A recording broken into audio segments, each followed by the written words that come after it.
VetInTech, c'est aussi explorer, aller voir ailleurs, on en reparlera demain, ça donnera aussi des idées. Et donc, il y avait dans cette session sur le financement la question à se poser, mais est-ce que ça a vraiment un intérêt d'aller visiter ce type de salon? Donc voilà, qui a déjà été? Annick avait fait lever dans la salle quelques-uns, alors n'hésitez pas à aller les voir, ceux qui ont déjà fait partie de ce genre de délégation. Euh, L'idée, c'était de voir un peu en 15 minutes, très rapidement, l'intérêt en B2B et pour les startups, ou on va dire les entreprises innovantes. On va changer notre langage. Après tout ce qu'on a entendu, voilà, à moins que vous fassiez les fameux 10%, là j'ai bien retenu, c'était très intéressant comme codification. Donc quatre grandes choses, hein, des idées pour s'inspirer, comprendre le marché, faire des rencontres, ça rejoint ce que tu disais Julien, voilà, on croise des gens et des fois avec des choses un peu atypiques, c'est-à-dire on croise des gens qui sont vraiment à côté de soi mais qu'on n'a jamais croisés. Donc ça on va en reparler. Et puis pourquoi pas conclure des contrats, des deals, des choses comme ça. Euh, je vous ai mis quelques petites photos et en particulier celle-ci, c'était ma première fois au CES et on voit que je suis content donc dessus. Euh, le CES, donc c'est extrait du webinar Retour du CES qu'on a fait en février ou mars, je ne sais plus, avec VetInTech. Je vous mettrai le QR code à la fin que vous pourrez revoir si vous le souhaitez. Donc c'est le plus grand salon professionnel des nouvelles technologies. Il a un certain temps puisque ça a été créé en 67. Et quand on est dans des années où tout va à peu près normalement, il y a pratiquement voilà, 170, 180 000 visiteurs, une surface qui représente à peu près 50 terrains de foot pour vous rendre compte de la surface d'exposition. Et voilà, on marche beaucoup, on va en parler après. C'est un salon qui a révélé des choses un peu atypiques hein, et qui ont changé un peu nos vies. Voilà, ouais, le magnétoscope, caméscope numérique, Xbox, voilà, toutes ces choses-là sont en général, ces grands changements-là sont annoncés au CES. En 2022, c'était une édition un peu particulière pour ceux qui ont pu y participer. Il y en a quelques-uns dans la salle, puisque voilà, Covid et Omicron oblige, c'était un peu modifié, un peu plus restreint, mais ça restait très intéressant. Et à la limite, on avait l'intérêt d'avoir beaucoup le temps de discuter et de faire des rencontres, puisque ce n'était pas la grande cohue qu'on a pu vivre les années précédentes. Vivatech, c'est beaucoup plus facile et accessible. Ça, vraiment, je vous invite autant à aller au CES. Ça peut être un peu complexe en termes de temps, de budget, de distance, de choses comme ça. Vivatech, c'est tous les ans en juin à Paris. C'est Porte des Expos Versailles. Ça dure 3 jours, vous en faites un, ça sera déjà pas mal. C'est accessible de partout. Enfin, voilà, on devrait tous aller à Vivatech pour voir. Cette année, on commençait à revenir vers une forme de normalité. 1700 exposants, seulement une dizaine de terrains de foot. Voilà, ça permet de voir beaucoup de choses, très accessibles, près de chez soi. Donc, je vous encourage à le visiter. Dans les 4 thèmes que j'ai indiqués, des idées pour s'inspirer. Et je remercie Christophe Magot qui a pris cette photo, qui est dans la salle. Et qui, je me souviens, on venait d'entrer dans l'Eureka Park en janvier, là, et je le vois, voilà, peut-être un peu avec la même tête que moi sur la photo d'avant, en train de regarder cette fresque qui montre tous les exposants et qui dit « C'était quand la dernière fois que vous avez vu quelque chose pour la première fois ?» Et c'est ça, en fait, s'inspirer, c'est voir des trucs, on se dit « Ah, mais j'avais jamais pensé qu'on pouvait faire ça, en fait. » Voilà. Ou « J'avais jamais vu un truc comme ça. » Et ça, c'était vraiment symbolique.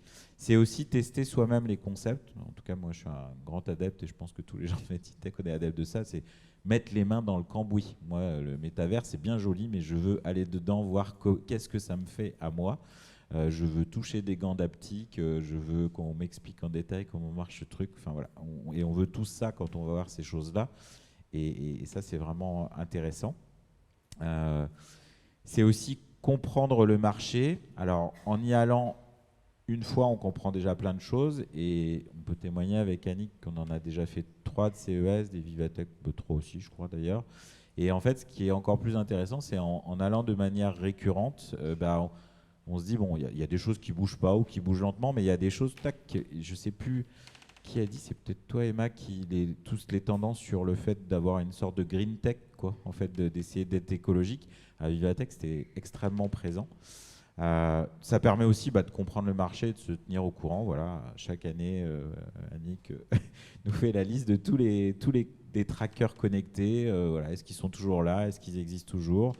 Et donc ça, c'est aussi intéressant de pouvoir comprendre. Là aussi, de pouvoir comprendre, de pouvoir toucher, de pouvoir aussi poser des questions, parce que bon, une plaquette, c'est quelque chose. Par contre, quand on demande à la personne, mais est-ce que ton truc, il est capable de faire ça? Bon, des fois oui, des fois non, et puis des fois on sent bien qu'on ne pose pas des questions qu'il faudrait poser.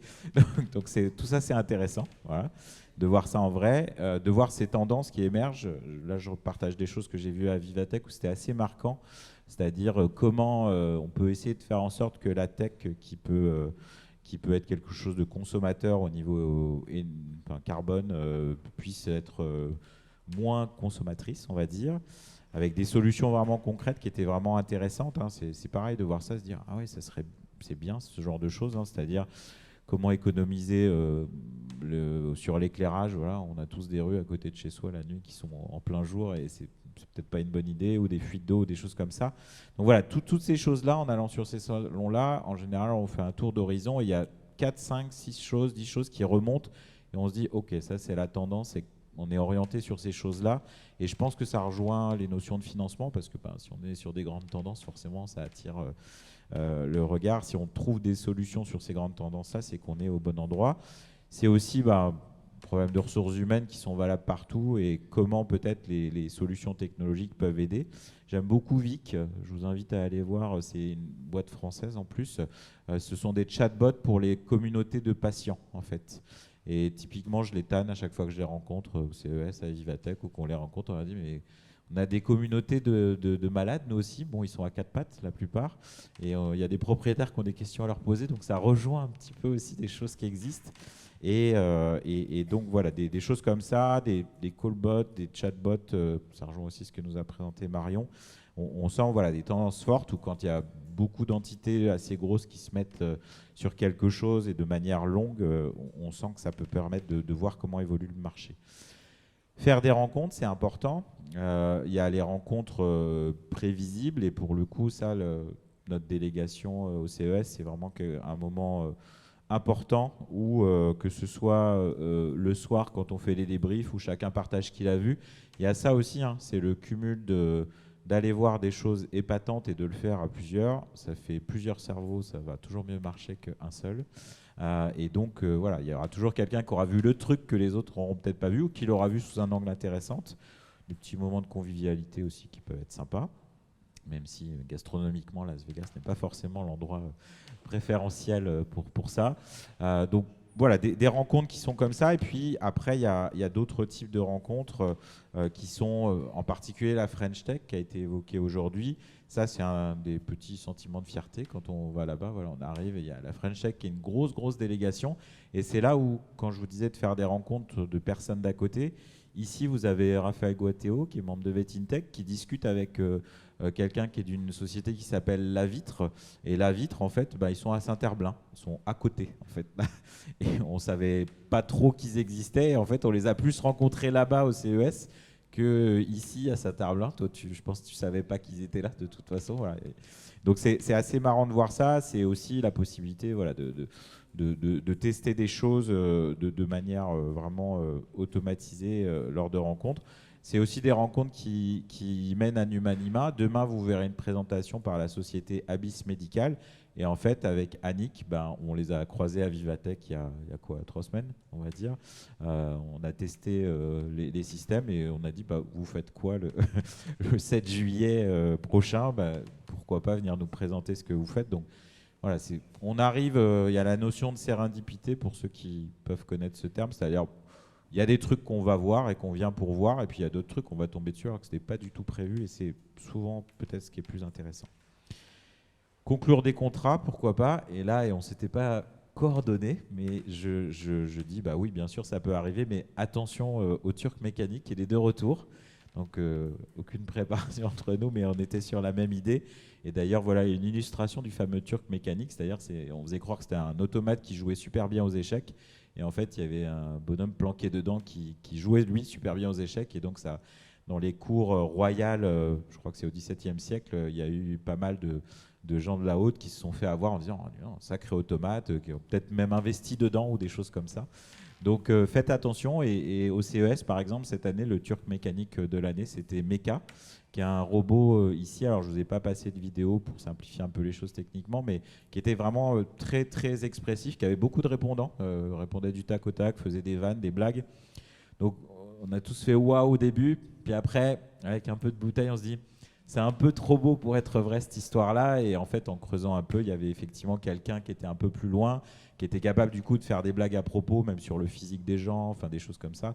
Donc c'était un peu truqué. Alors peut-être un jour qu'il y aura un méca comme ça, mais là pour le coup c'était le Turc mécanique de l'année. Donc il y a globalement, je pense qu'il y a il n'y a pas de scan de ceux qui vont exposer pour savoir si c'est bien ou pas. Donc voilà, il peut y avoir de tout. Donc il ne faut pas hésiter à poser les questions. Et quand on voit que les questions deviennent trop gênantes, c'est que peut-être effectivement il faut faire attention. Mais je sais que dans les délégations qu'on avait pu faire, il y avait eu plusieurs deals qui s'étaient faits, finalement des produits qui sont nés. Et c'est ça aussi la vocation de VetInTech. Là, ceux qui sont rassemblés ici, ça peut donner des petites billes pour faire avancer des projets. On sera ravis de ça. Si vous avez envie vous aussi d'aller, alors je disais un peu comme ça au débeauté, on verra, mais pour Vivatech c'est plus facile. Alors il est possible que peut-être l'année prochaine, là pour l'édition 2023, on dise bah voilà, il y a tel jour pour ceux qui sont dans la PetTech, si vous voulez qu'on se retrouve, ne serait-ce que pour faire un petit repas ensemble de débrief ou un apéro de débrief, ça peut être sympa. Pour le CES, ça demande un petit peu plus d'organisation que ça, donc il y aura, comme l'a dit Annick, en introduction comment dire, une délégation 2023. N'hésitez pas à vous signaler tôt, parce que vu les frustrations de l'année dernière de certains qui n'ont pas pu y aller, je pense que ça sera vite rempli. Je vous ai mis également, pour ceux qui voudraient aller un peu plus loin, le replay ici accessible du webinar Retour du CES. Vous avez également sur les tablettes dans le hall tout un tas de QR codes où vous pouvez retrouver ce replay également sur notre chaîne YouTube. Et vous pouvez retrouver aussi les précédentes délégations sur le site de VetInTech.